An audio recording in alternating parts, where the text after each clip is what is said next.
So ladies and gentlemen, welcome back to another FIFA 19 career mode video. Today we have another episode of the things that do not make sense in this game mode. If you enjoyed the episode, do me a favor and leave a thumbs up for me. Let's get to 1,000 likes. And if you're new around here and you want to see more episodes in the series, hit the subscribe button today and the notification bell because you won't miss anything. Since this series does rely on the community, if you see anything in your career modes that doesn't make sense, make sure you send your clips in. You can do so via Instagram or Twitter, and you can also leave a comment and I can recreate it myself. This clip was sent in by Jason. He said, Paulo Dybala sent me 2 start the game requests on the same day. So let's take a look at the clip.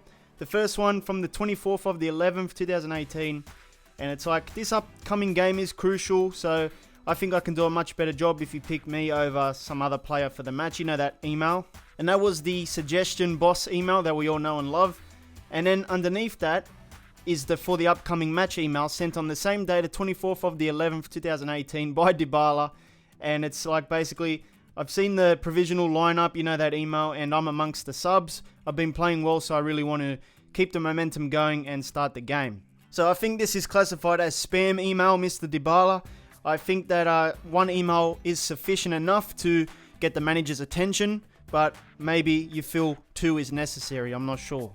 This suggestion comes from Ethan. He says in pre-season matches, when you do your tournaments, the teams are still using their league badges on the kits, but in the real world they don't have the league badge on their kits. So Ethan would like them to either remove the patch or create a different patch for the pre-season tournaments. Now I think if they created like a pre-season tournament patch, that could be really cool, but let's take a look at the clip that I've created. So we're doing a Real Madrid career mode. We have some pre-season action against Chelsea. Let's take a look at the kits. So we're going to start with the Chelsea team, and you can see they wear the Premier League patch on the kit. Now, do they also have the font? Yes, they do. So they also got the Premier League font as well. Not sure if that's supposed to be there. And let's take a look quickly at the Real Madrid lineup here, and you can see that Carvajal has the La Liga patch, and also has, well, I'm not sure if the font's meant to be there, but the La Liga patch is definitely there.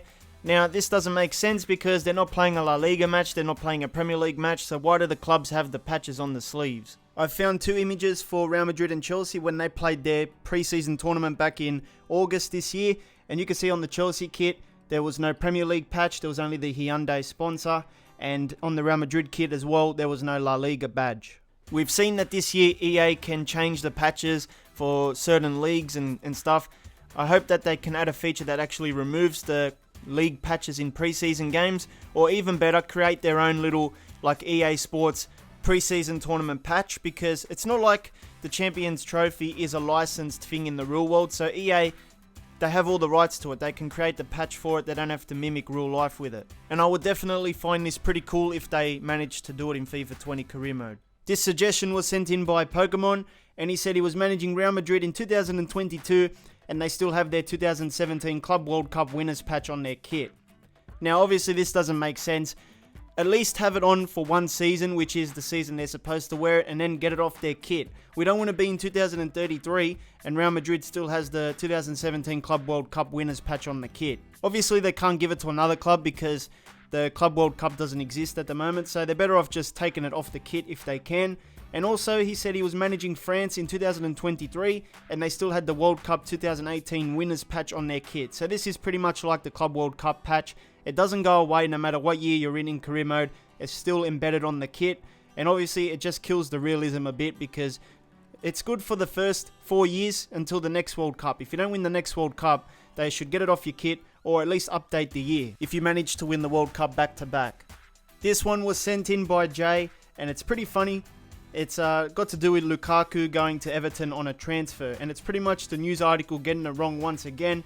The headline is Romelu Lukaku unveiled to Everton fans after Manchester United transfer, and it says Goodison Park was filled with fans wanting to catch a glimpse of Romelu Lukaku's first appearance in an Everton kit. Now, obviously that's the part where they got it wrong. Lukaku obviously played for Everton before he went to United, so him going back to Everton would not be his first appearance in an Everton kit. But the game seems to think so. It says the Liverpool side confirmed the signing after Manchester United accept a £0 offer actually. Romelu Lukaku joined Everton on a £320,000 a week wage for the next 4 seasons. So you guys know why it doesn't make sense. But I just wanted to say that with these news articles, it seems like most of them are just basically generic articles that try to fit every player. they're not really tailored to fit different circumstances for different players. It's just pretty much the same article for everyone, the same background images and stuff as well. This photo was sent in by Raymond. He said he was checking his calendar and he has 2 international friendly games playing against the same team. And as you can see, on the 17th of the month, he is versing Mexico. And on the 20th, which is like 2 or 3 days later, he's playing against Mexico again. Now, I've actually never seen this before in my years of playing career mode. No one has sent this in as well for the series. This is the first, but I don't think this should be happening. This does not make sense. I've never seen in the real world 2 teams playing each other like 3 days apart, unless it's like some sort of World Cup playoff, you know, when they do qualifiers and stuff. But even then, it's still like a 5-day gap between both games. Now, that's not really relevant because in this case, it's just international friendlies that are in career mode. And as you can see, you know, 2 days later, they're playing the same team. It's just the way the game generated the friendlies. So this one is another one of those bad emails. It's just basically bad timing. And it was sent in by Visual X Vic. He said Casemiro wanted to be in the squad, but he is unavailable because he is in international duty. So let's take a look. Now, Casemiro sent him an email in July of 2019 which said, I wanted to let you know that I'm a bit worried having read some of the speculation surrounding me. I want to ask you to give me another chance to prove that I'm the best man for the job. And when he went to go to the team management to put him in the lineup, it had the international duty logo next to his name. So obviously it's bad timing. It doesn't make sense because if the guy's out on international duty, why is he asking to be given another chance? He should send the email when he's eligible to play for the club and not on international duty. And just in case you were wondering, the reason why Casemiro was the only one on international duty was because it was the South American Cup, I think, which happens around July 2019. So the rest of the club was on pre-season duty, but Casemiro had to go and play the South American Cup. Next up, we have an image sent in by Kieran, and it's one of those news style bugs again. He sent this one in. It says, energy, the key to success, says Jose Mourinho. So Jose Mourinho has highlighted his players' energy and enthusiasm as key factors as they prepare to take on Crystal Palace.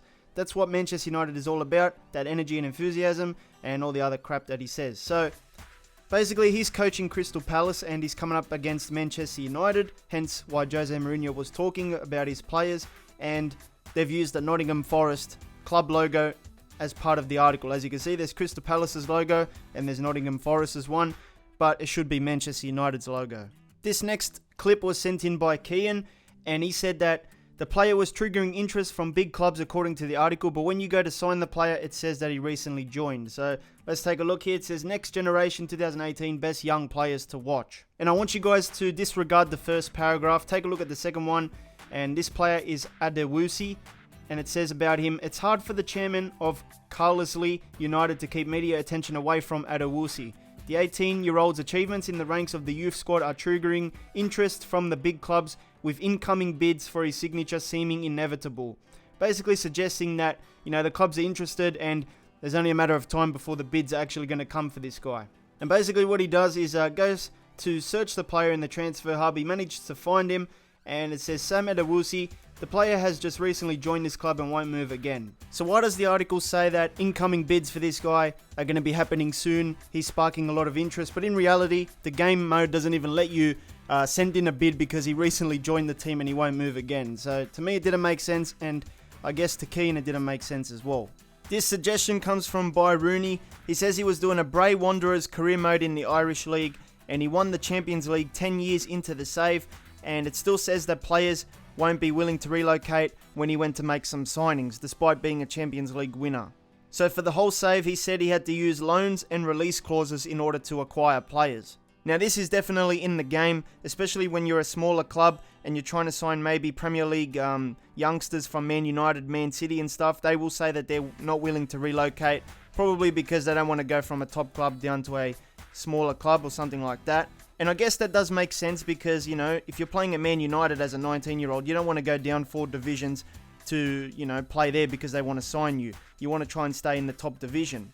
But the problem starts when you have like a smaller club, you've done like a road to glory and you've won the Champions League, but because the game is programmed in a way that sort of like considers your club small, the players from these major clubs, despite being young, they don't want to join you, and that's where it gets frustrating. So that's pretty much what I wanted to talk about today. Remember, if you find anything that doesn't make sense in FIFA 19 career mode, make sure you send it in. You can do so via Twitter, Instagram, or the comments section.